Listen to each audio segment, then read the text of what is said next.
I'm excited to introduce Bob Mahrer for his talk called Discovering Art Within, A Journey of Personal Discovery. Bob has long had an interest in photography, but his first love was water. And he has spent the majority of his life immersed in various ocean-related activities. When age and injury slowed him down, his passion for photography was rekindled. While recovering from a kitesurfing accident, he purchased a Canon Rebel digital camera and soon was traveling to remote areas searching for that ever-elusive perfect composition.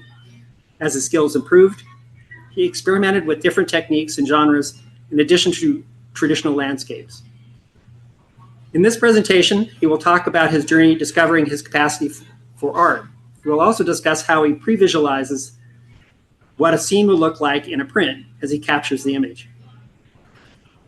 Those of you who know Bob know that he has a long career locally as a builder. And if you've been to his house, then you will know that he's not just a builder, but also a craftsman.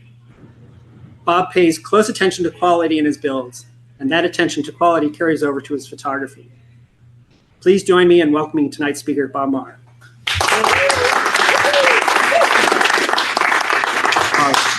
All right.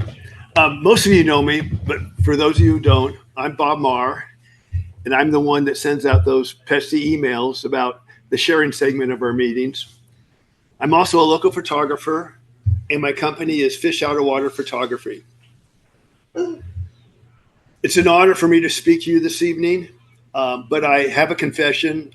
I'm new at doing presentations, and I'm a bit intimidated speaking to this group, especially considering the wonderful speakers that Mark usually arranges.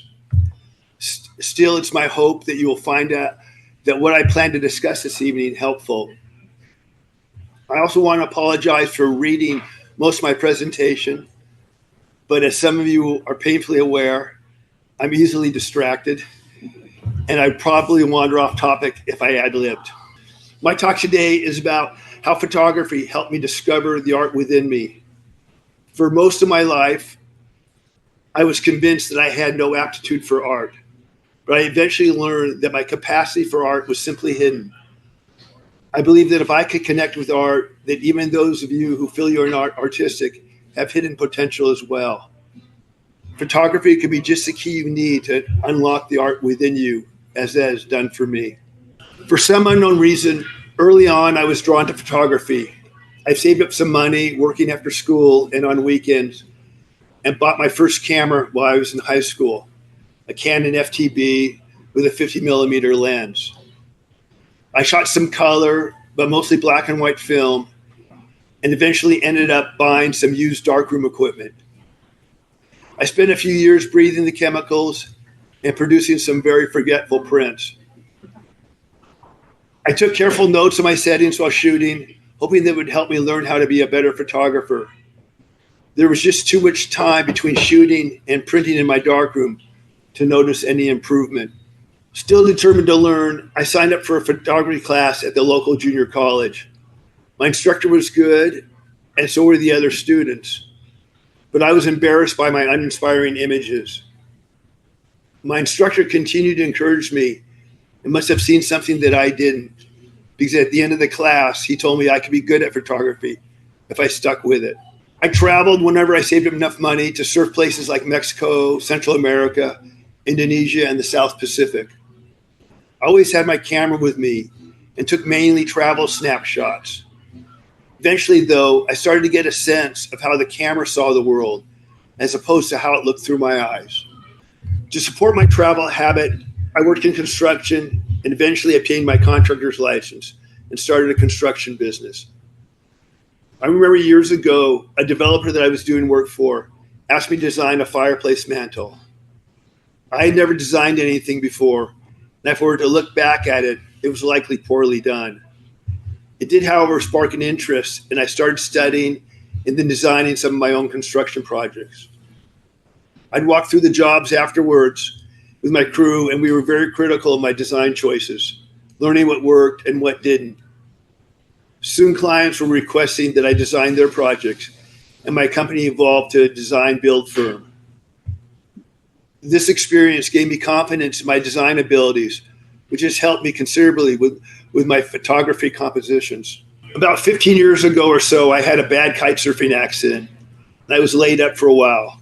To keep myself occupied while I was recovering, I bought a Canon Rebel digital camera with a kit lens, and my love for photography was rekindled. The instant feedback with digital is what I needed to progress with my photography. This photo is the first image that I took that I wanted to hang on my wall. I was hiking with some friends along the Stanislaus, who patiently waited for me as I stopped every so often to take photos. Most places were too cluttered with undergrowth to get a clean shot, but I finally found an area to my liking, and I hopped from boulder to boulder until I was in the middle of the river. My friends grew tired of waiting and told me they were going to keep hiking. They eventually hiked another 3 miles and then turned around, certain that they would run into me on the trail. When they found me, I was still on the same rock, in the same awkward position, with my tripod, in the middle of the river, oblivious to anything except for the image I was trying to capture.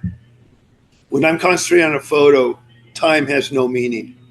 Some years after switching to digital camera, I noticed that my collection of photos that I deemed worthwhile had grown.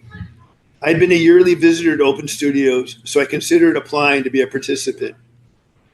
I had some trepidation because I'd never shown my photography to the public before. It's one thing to have your friends tell you that they like your photos. It's another thing entirely to show them to the public. Nonetheless, I did apply in 2019, and much to my surprise, I was accepted. It turned out to be a wonderful experience, but one of the best things about it was that 2 photographers who visited me on successive days invited me to join a group called CODA. I debated whether to reveal their names, but you should know who to blame for inducting me into this group. So Virginia and Mark, you have been outed. At that time, I never heard of CODA, and I wasn't one to join a group. I've been happily doing photography in my own bubble, learning techniques online, and traveling alone to some remote locations, basically just trying to get better.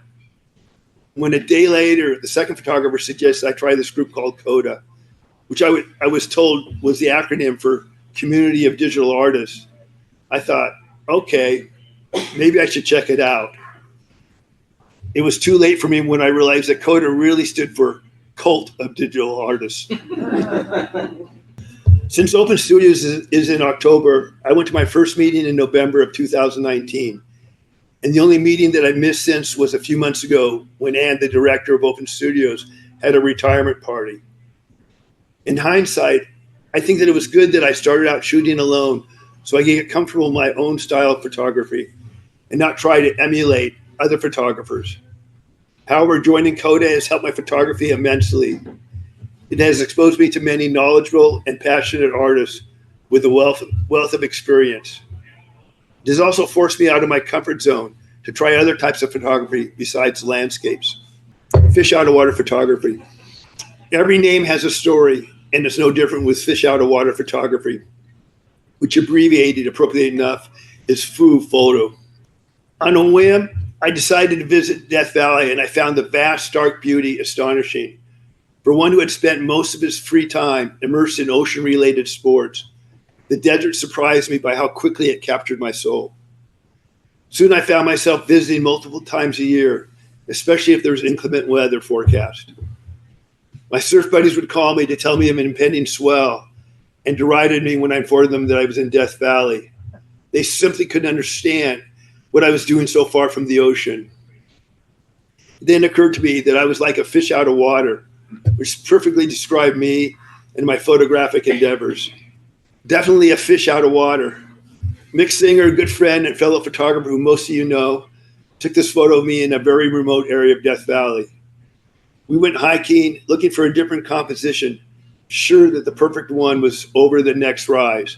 It turns out we were just chasing a mirage, managing only to end up many miles from our campsite. Just to give you an idea how far we hiked that evening, we were camped at the base of the darker colored mountains in the distance, directly below the setting sun. It was a very long hike back in the dark that evening. Not every excursion results in good photos. At first, I tried to capture the vastness of Death Valley that so captivated me, but I just ended up with some hazy photos that didn't portray the magic of the place. It took me several trips, but I figured out that it was better to try to photograph pieces of Death Valley that more accurately conveyed what I was experiencing in this alien landscape. Badwater Basin after some significant rainfall. I call this image the far side of the dunes because my camp was over the other side of the dunes at the base of the mountain range in the mid-ground. I usually find that it takes me several trips to the same location to figure out the lay of the land and how to shoot a particular area. It also gives me a chance to experience the differing lighting conditions, so I could choose the time when it was most likely that I would have good light for my compositions. I was amazed at the tenacity of this small tree to survive in such a harsh location. It was the only one of its kind here. I've always liked the mix of warm and cool colors and was excited when I saw this composition.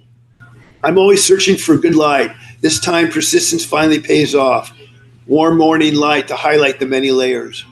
Sunrise and reflection of what people were calling Lake Manly, Death Valley. It had rained heavily during the night. I know this because I found out my tent was no longer waterproof, and I woke up completely soaked, along with most of my clothes and sleeping gear. Since I knew I wouldn't be sleeping anymore that night, I started driving around looking for photo opportunities.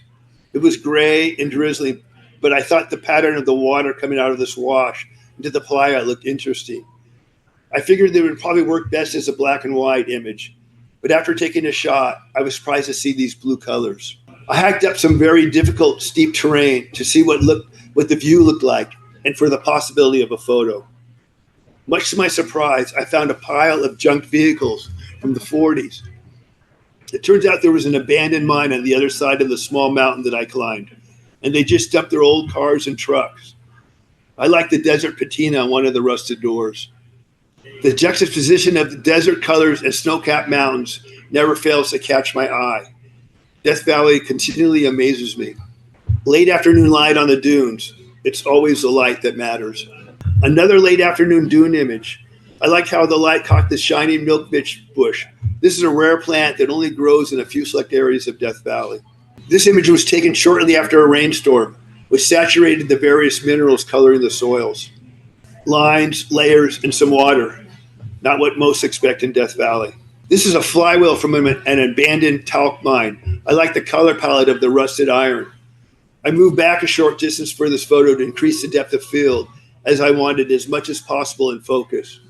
Shot using a tripod in manual mode with manual focus. Another image after a rainstorm. Notice a pattern? The reflective sky on the playa and the clouds are what caught my attention. Every time I visit Death Valley, I find something new to see. Truly an amazing landscape. Beyond the Valley of Death. Further on my artistic journey.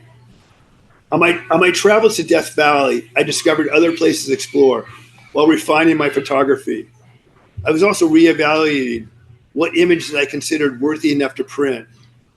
As my skills and techniques improved, I started to see beyond my camera's view of the world. I began to see how to control the camera to see the world as I envisioned it. At first, it was just glimpses. But as I became more experienced, not just with the camera, but with post-processing and printing, I could start to see what I wanted the final print to look like when I was shooting. I was also experimenting more with images beyond traditional landscapes. Of course, I had a high failure rate, but every once in a while, I got something that really excited me. Dense fog with a heavy drizzle, Monterey cypress, and a pump house in harmony for this composition.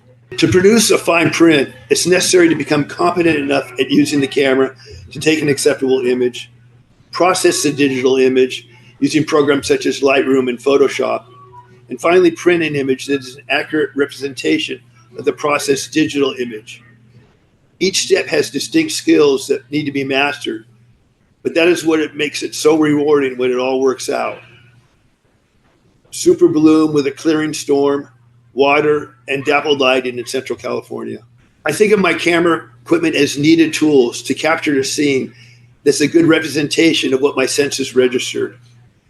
Just as with my carpentry tools, I always make sure that everything is in excellent working order, that I understand how to use them properly to make it easier to accomplish my goals. I don't buy unnecessarily, but do buy good quality.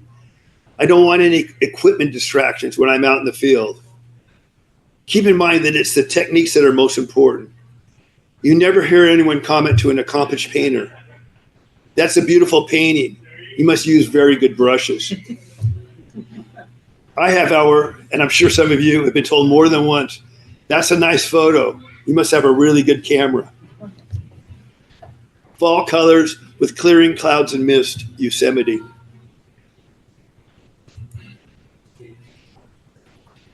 Speaking of painters, I've always been drawn to the work of painters, especially the Impressionists. I've been experimenting with different techniques to achieve a similar feel to some of my photographs. I'll use reflections, inclement weather, camera movement, and multiple exposures to get the look that I'm after. This image uses reflection and some light wind ripples on the water to give this effect to the black oaks and granite face of El Cap.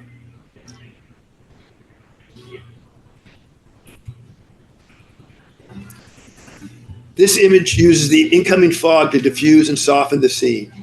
A few minutes after I took this image, the fog completely engulfed me.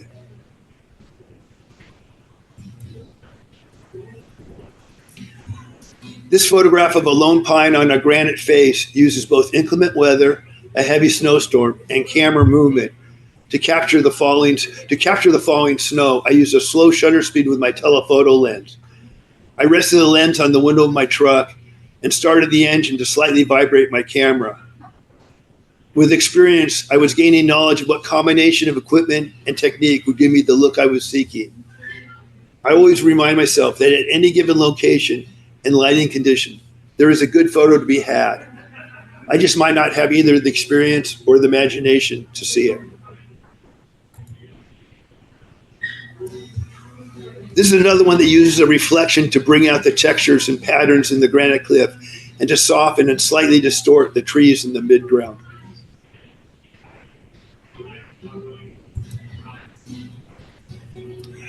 Here I use reflection again, but the reeds in the water add some moody texture to this image.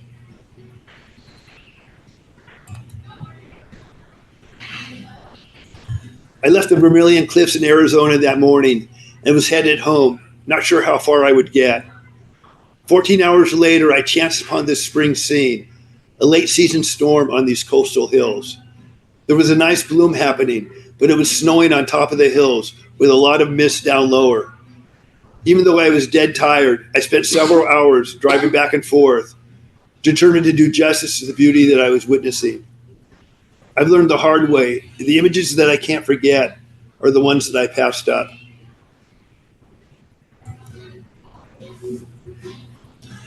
Another reflection was some reeds and cumulus clouds in the Eastern Sierra.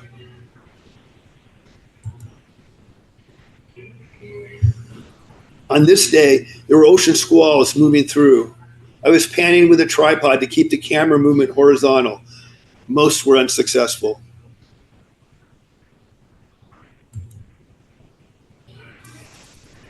This image was taken in the High Sierra using a reflection of the tree branches with fall leaves floating on the surface of this alpine lake.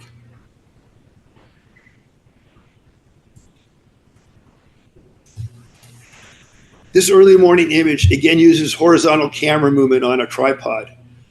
I experimented with different shutter speeds and rate of camera movement. It took me numerous attempts to get it right.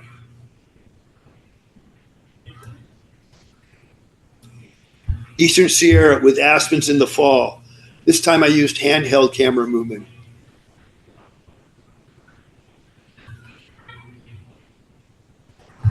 With photography, the compositions can be more effective if they include only the minimum details necessary to tell the story.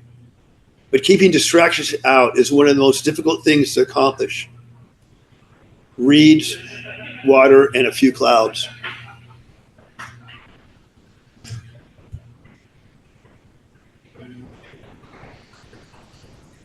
Maybe it's because I started with black and white photography, or perhaps because I find it so challenging, but I'm drawn to monochromatic imagery. I like how patterns and textures can stand out without the distraction of colors. I think that everything needs to be better, from the composition and lighting to the subject for a black and white photo to work. When I'm out taking photos, I'm always looking for conditions that would make for a good monochrome. White Sands, New Mexico, after 3 days of wind and rain, and not a footprint to be seen.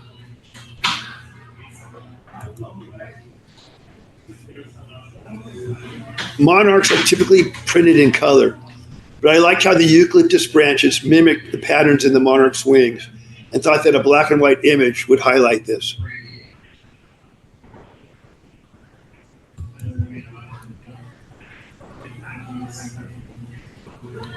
This was photographed in the winter in the Eastern Sierra. There was some beautiful light on the aspens, and since they backed up to a dark pine forest, there was this wonderful contrast.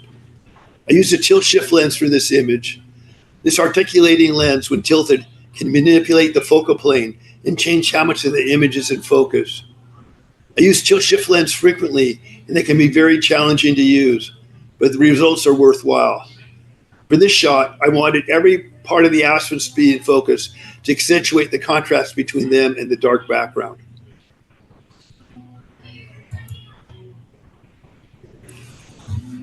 I call this one Beauty by Fire. I was driving through some higher elevations in New Mexico, was struck by how the fire-ravaged pines outlined the snow-covered mountain ridges and contrasted with the pines that were spared. Even nature's destruction can have beauty.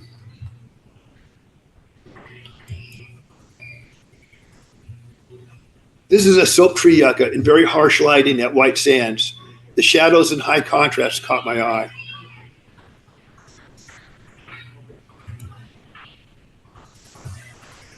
Northern California. It rained hard the night before, and I went for a hike in the morning as the storm was breaking up. The ground was steaming with mist, which diffracted the sun's rays.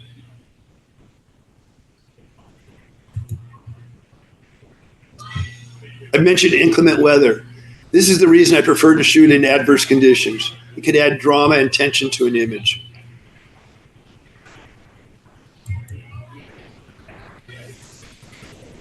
I was hiking along the coast and came across a small stream with calla lilies. I thought that a black and white would bring out the sensual shape of the flowers.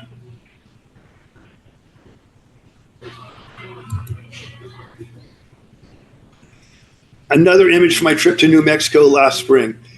This was a very cold and windy location, but I like this wind-shaped one-seed juniper. The recent storm was rapidly clearing, which made for a nice background.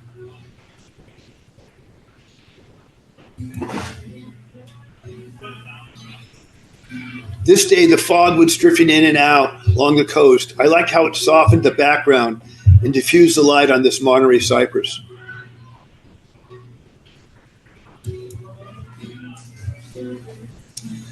Getting out of my comfort zone, Artisans and Craftsmen series. As most of you know, at CODA, we have a different theme every month for the sharing portion of our meeting. I can't remember this particular theme, but it had something to do with portrait photography. I never felt that this was the type of photography that I would be good at or even like. Decided to give it a try anyway.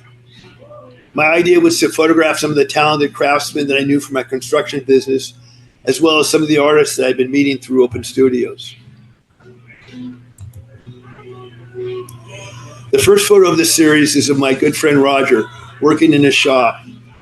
Now, Roger and I have been friends for well over 30 years. We've met windsurfing and have taken countless trips together and meet each other at each other's house for dinner once or twice a month. So I thought I'd practice with him first. When I approached him about the idea, he didn't seem too pleased about being photographed and simply told me he'd think about it. A week later, he called me back and told me that if I wanted to shoot him, to show up that afternoon, but warned me not to get in his way. I did show up, and even though it made for a challenging session, I did my best to tiptoe around him. He hates this photo. Maybe that's why I like it so much.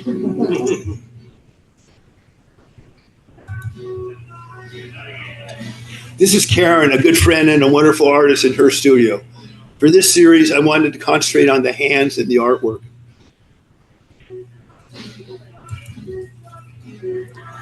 This is Christy, another friend, painting with pastels in her garden.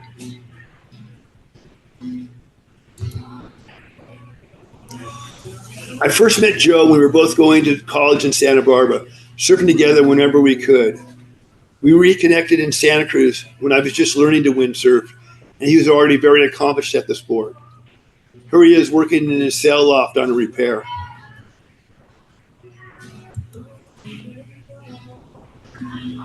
This is Tammy from the concerts in the park put on Tandy Beal to support artists after COVID. I like this one because of reoccurring circles such as her bracelets, rings, earrings, sunglasses, lips, and even the bokeh in the background. This is Jeff, also from the Concert at Park series. I like how the light highlights his face and hands and brings out his character.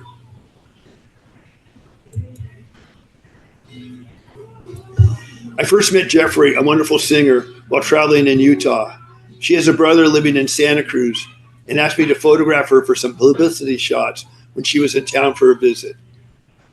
I like this one because it shows off her strong character. I used a reflector in addition to a flash and natural lighting for this image.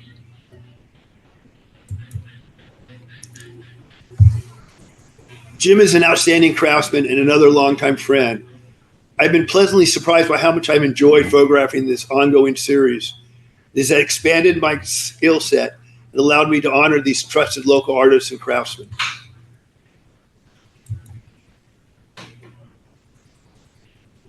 Getting over the fear of failure. We have some very talented wildlife photographers here in Coda, and I've had the opportunity to shoot with several of them. Trust me, it can be a very humbling experience. By the time I get my camera out with the correct settings, they have not only captured the perfect image, but they have also probably have it processed and printed as well.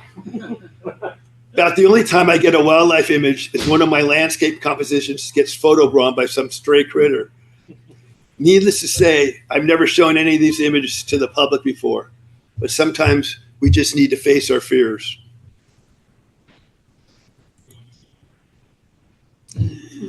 Recently, Glenn, one of our members and a very well-traveled and accomplished photographer, invited me on a trip to Yellowstone. Since I'd never been to Yellowstone, I was excited at the opportunity, despite him warning me that I would be traveling with wildlife photographers who would not under any circumstances stop for a landscape shot, no matter how compelling. I was having a wonderful trip despite feeling somewhat inadequate and frankly undersized, especially when they'd all bring out their long lenses. I also had a tendency to get distracted right before a fox would pounce or an eagle would take flight. Still, it was exciting to see the variety of wildlife in the park. After one particularly eventful day, I excitedly texted my wife, Jenny, who's here at the meeting, about the wildlife that we were witnessing. She texted me back, "So what? Now you think you're a wildlife photographer?" I replied, "Every once in a while, you have to lower your standards." I received a devastatingly quick 3-word response. "Don't I know?"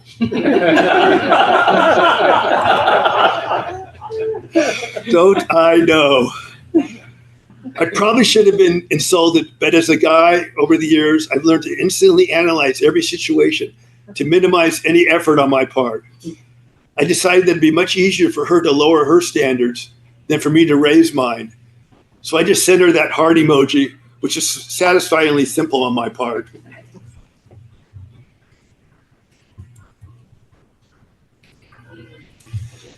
Okay, I'm not sure what any of that had to do with photography. I warned you I was easily distracted. We were talking about wildlife. And even though I had many more failures and successes shooting wildlife, I'm learning some new skills.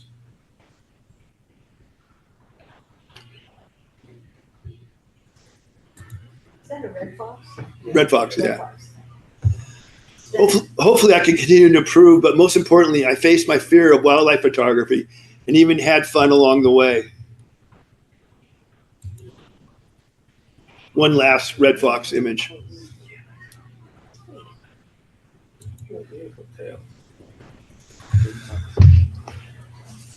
Over the years, I've received some great advice from other photographers, and I like to continue this tradition by passing on some of the tips that help me improve. Some of this advice is geared towards landscapes.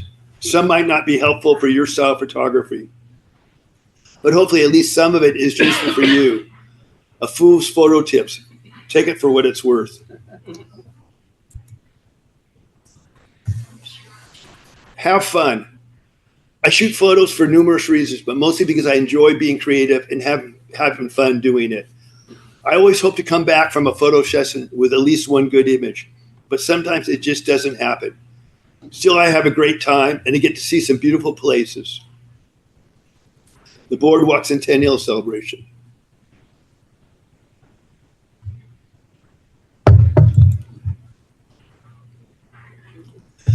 Find what type of photography inspires you.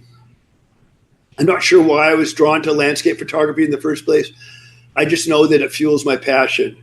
If you want to get better at photography, shoot what you love. If you're not sure what that is, start by shooting what you know and use that as a springboard to try other types of photography. For example, you might like to cook, so you start to take photos of different dishes that you prepared. This inspires you to photograph the local farmer's market where you've been shopping. Next, maybe you start to experiment with black and white photography. Not only are you getting out, but you're creating art. Leaks at the local farmer's market on the west side.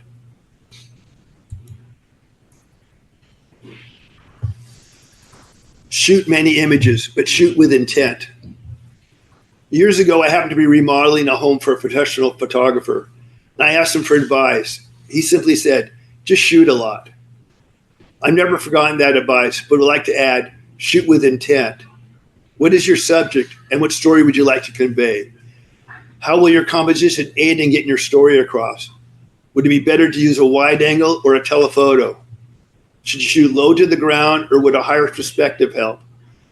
How much of the image should be in focus and where? Great athletes are always practicing because it helps to keep them tuned up and in the zone. It's the same with photography. If I haven't shot for a while, I get rusty and make stupid mistakes that should otherwise be second nature. When I'm shooting consistently, it's easier for me to get into that zone where I can concentrate on being creative.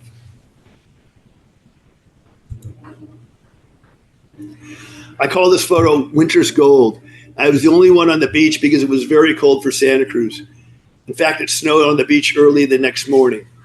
It was the lenticular rays that caught my eyes, and I wanted to find a composition that would do them justice.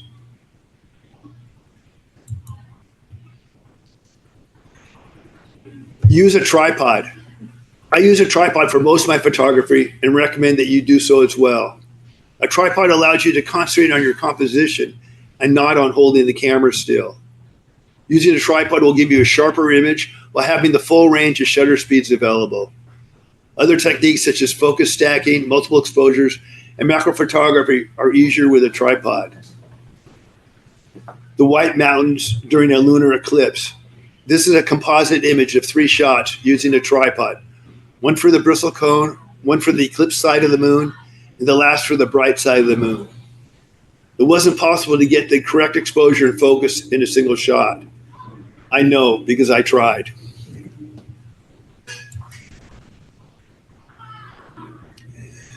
Learn how to use your equipment. Take time to learn how to use your camera and related equipment. Read the manual or watch tutorials online. The better that you know your equipment, the better chance that you will end up with a good photo. Practice with the various shooting scenarios at home so that you are comfortable when it counts. Oftentimes you won't get a second chance. Old Ford heavy-duty truck that burned during the recent fires. I used LED lights to illuminate the backlit truck. The headlights miraculously did not melt during the fire and were lit up by the setting sun.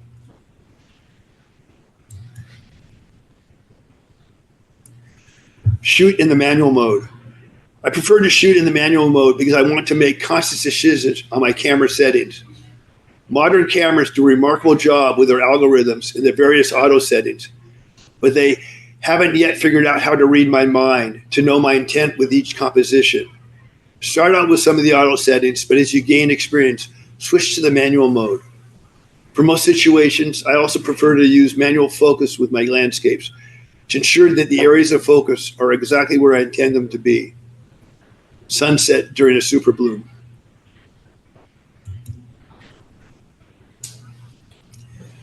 You don't need an expensive camera to take good photos. Modern digital cameras are very good, and it's not necessary to have the most expensive one to take good photos. I would recommend starting out with more modest price gear at first. Once you gain experience and know what type of gear you require, then upgrade your system.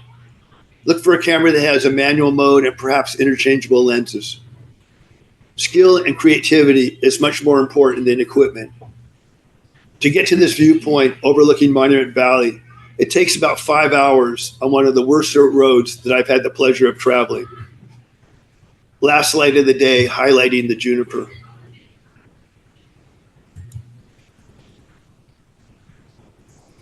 Cell phones won't make you a better photographer. Cell phones are a remarkable piece of engineering and do an excellent job of taking photos. However, they won't teach you how to become a better photographer because it's the phone that is doing the photography and deserves the credit. Sure, you've gone to the location and point the phone in the general direction, or more likely at yourself, but that's about it. It's like taking your friends to a restaurant that you like and then taking credit for a great meal. It's not like you prepared and cooked the meal. Credit, like rightly, should go to the chef and staff. I have a friend that can go to a restaurant and can figure out how to make whatever was served just by tasting it, but she's an excellent cook with a lot of experience. She didn't learn how to cook by going to a restaurant. She just adds to her repertoire. Don't get me wrong, the cell phone can be a useful tool for both casual shooting and serious photography. After all, the best camera is the one that you have with you at the time. However, if you want to learn how to become a good photographer, get a camera. Once you become a competent photographer, a cell phone can be a very useful piece of equipment. This image was taken with my cell phone at the De Young Museum.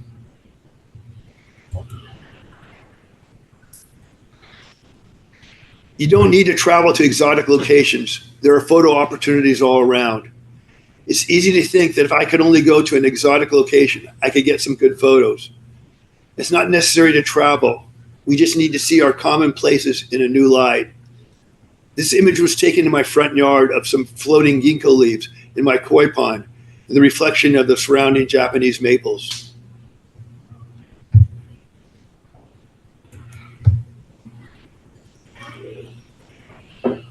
Don't be afraid to fail. Be afraid of not trying. I've had people comment on my photos at some of my shows. All your photos are so nice. What they fail to understand is I only show my best work. They don't see my outtakes. I fail often with my photography. For every photo that I print, there are easily several hundred that don't make the cut. I try to learn from my mistakes so I can improve the next time around. I often learn more from my failures than my successes. Vineyards and farmlands in the Salinas Valley using very slight camera movement in the late afternoon light. I had a limited time before the low-angled sunlight would cast a shadow across the scene, and it was challenging to find the right combination of shutter speed and camera movement. Most didn't work out. This is the only one I liked.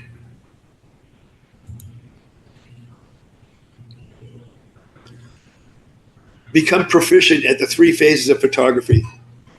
To make a beautiful print, there are 3 distinct skills that must be mastered: capturing the scene, processing the image, and finally printing the processed image. I believe that each step is equally important and equally difficult to achieve proficiency, but necessary if your goal is to improve as a photographer. Just as much more of your image becomes apparent on your computer screen as opposed to on your camera screen, the printed image will reveal much more than what you can see on your computer. Only by going through all 3 steps countless times will you start to envision the final print before you take the photo. This is what shooting with intent is all about.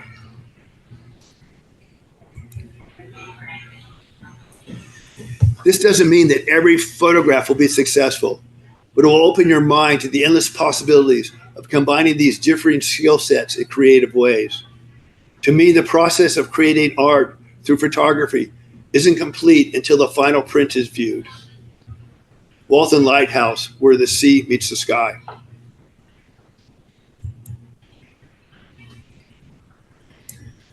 Experiment. There are a lot of situations that are best suited for traditional landscape shot, but it's not always the case. Try new techniques or equipment. Keep an open mind about new ways to interpret a scene. Keep trying till you find the combination of technique and creativity that results in a compelling image. Typically with a wildlife photo, it's important to get the subject as sharp as possible. With this image, I use a telephoto to compress the scene and keep the foreground and background out of focus and the great blue heron sharp. When I process this image, I soften the heron to give the image more of a painterly feel, which I found pleasing.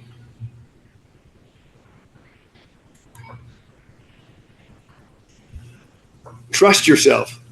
Constructive critique is one of the best ways to improve your photography. I think it's important to consider it with an open mind, but it is your art and ultimately your decision on how you like it to look. You need to trust your judgment, not just in the finished product, but in all the steps along the way. This only comes with experience.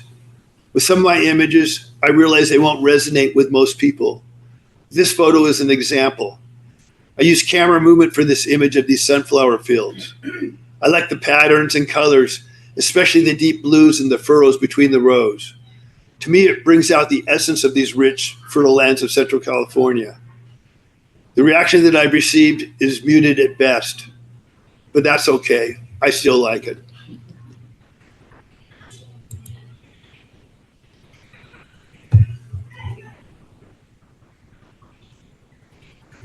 Learn the rules of composition, but also learn how to break them. The old masters, when they painted, knew exactly what path your eye would follow when studying their artwork. They wanted you to explore their art without your eye running off the edge, always discovering new facets. There are rules for composition, such as the rule of thirds, S-curves, and leading lines that are helpful aids to consider when setting up a shot or cropping during post-processing. However, trust your judgment. Some images will benefit by breaking these rules. After all, the goal is to create art that is pleasing to you. Coincidentally, breaking the rules is the sharing theme for this month, and I'm interested to see how many of you broke the rules. This shot of the boardwalk was taken during the COVID epidemic, and I thought that the do not enter sign in the railroad crossing was appropriate. I converted this image to black and white and then selectively added some color back in. The colorful days of joy were fading from memory as we entered these bleaker times.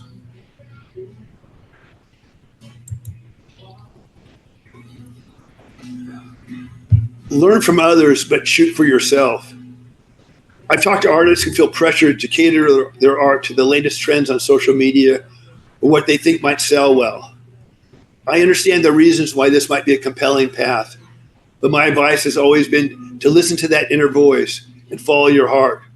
Not only will it be more satisfying, but it will also show through in your work. This doesn't mean that you can't learn from others. I've been shooting lately with a couple of photographers that I respect, and it has exposed me to some new techniques and perspective, which has only helped my photography. I'm not trying to copy their style, just adding to my own. Find like-minded photographers. Together, by sharing knowledge, everyone can benefit. This image is of a bristlecone pine up around 11,000 feet elevation. It was a steep climb, and with altitude exhausting. I should have started out a little earlier, and so as not to miss the sunrise, I had to push through it at a good pace. I had less than 30 seconds to set up my tripod and camera on some very steep terrain for the shot before the sun rose too high, and was elated when I pulled it off.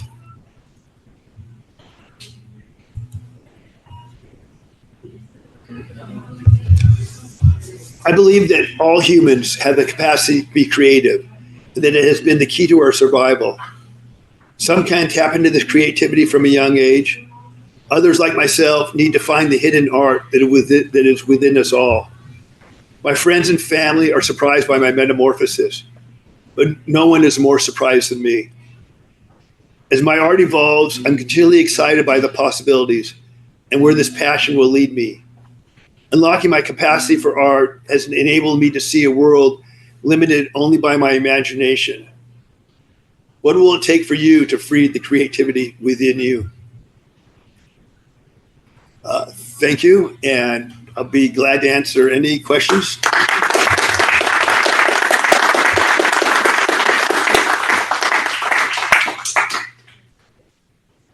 That was wonderful, Bob. On some of your impressionistic images, you mentioned your technique involve movement, maybe layering. Maybe you could expand on that. I know maybe some of you have topaz filters, and they have a set of filters that will create images to look like Monet, like pointillism, like different painters, Degas, Rembrandt. Have you? I've played with those, and I think Virginia has played with some of those as well. And what I find is that, like, if I do something using one of those filters and put it on a layer and then just slightly diffuse it, so it's not 100%. I don't think you used any filters per se, right? Like there was No, I didn't. reflection in the water because you see the movement of the tree. That's water creating Correct. the effect. Yeah, I any of the images I showed, I didn't use any filters. It was more, reflections, camera movement. I don't believe I showed any multiple exposures, but I do use that too. Double exposure. Yeah. And then sometimes when I'm processing, I'll like slide the clarity slider in Lightroom, say to the left, to soften things or particular parts of it by using masks. So those are my sort of usual techniques that I do. I get a sense of where I want to go, and I just try to use what I can to get there. Bob, I really like the way you take the landscapes and really have this long kind of finished kind of image. Is that are we missing? Are you cropping off? Those are usually cropped. I do shoot some panoramas, but I don't use them. The ones I shoot. I like that aspect ratio, and I started out with that ratio, which was, my printer does 13 by 19, so that was, 6.5 by 19. That's how I came up with that ratio, which is a pleasing ratio to me. So, and then now I print some larger stuff like that using that same ratio. But they're usually cropped. I shoot quite a few panoramas, but I never end up using them. I rarely use them. So, any other questions? Great, thank you again. Okay. Well done.